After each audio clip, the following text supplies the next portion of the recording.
नागपूरच्या शांतीनगर परिसरात एका फळ विक्रेत्याकडून वसुली आणि जीवे मारण्याची धमकी देण्याचं प्रकरण समोर आलं आहे। दही बाजार येथील दलालपुरा चौकाजवळील मार्गावर ही घटना घडली, तर पोलिसांनी तक्रार मिळाल्यानंतर आरोपीला अटक केली।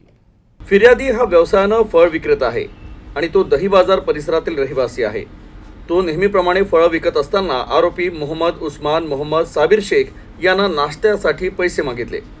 फिर्यादीनं पैसे देण्यास नकार दिल्यावर आरोपीनं गाडीच्या कॅश बॉक्समधून जबरदस्तीनं पैसे काढण्याचा प्रयत्न केला।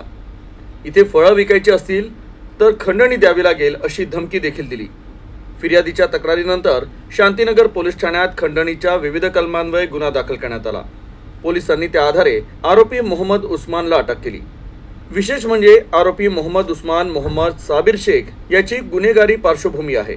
ठाणे शांतीनगर येथे काल अपराध क्रमांक 298/25 कलम 308(3), 309(5) BNS अन्वये फिर्यादी नामे मोहम्मद जमील मोहम्मद जाकीर बागवान राहणार इतवारी दही बाजार पोलीस ठाणे शांतीनगर यांनी पोलीस ठाणे येथे येऊन रिपोर्ट दिली की त्यांचा जो भाजीपाल्याचा ठेला ते दलालपुरा चौकात लावतात तेव्हा दुपारी 2 वाजता दरम्यान यातील आरोपी नामे मोहम्मद उस्मान मोहम्मद साबिर शेख राहणार सुभानिया हायस्कूल जवळ दही बाजार पोलीस ठाणे शांतीनगर हा तिथे भाजीपाल्या ठेल्यावर आला व त्याने खर्रा खाण्यासाठी यातील फिर्यादीस पैसे मागितले असता फिर्यादीने नकार दिला।